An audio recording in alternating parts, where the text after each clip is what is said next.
Γνωρίζεις πόσες διαπιστεύσεις πρέπει να διαθέτει μια τράπεζα βλαστοκυτάρων? Πάμε να δούμε μαζί. Η Bioellenica έχει ανανεώσει την άδεια λειτουργίας της από το ελληνικό κράτος και λειτουργεί σύμφωνα με το Εθνικό Σύστημα Διαπίστευσης ESID για όλες τις απαραίτητες εξετάσεις που ορίζει ο νόμος.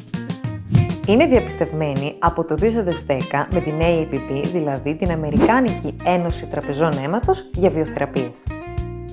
Και πρόσφατα διαπιστεύθηκε από το Διεθνή Οργανισμό Fact Network, μια διεθνή διαπίστευση για μονάδες κυταρικής θεραπείας και τραπεζών βλαστοκυτάρων με αυστηρά πρότυπα ποιότητας και ασφάλειας.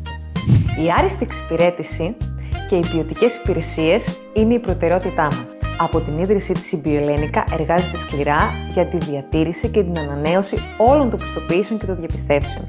Συνεχίζουμε καθημερινά να κερδίζουμε την εμπιστοσύνη σας.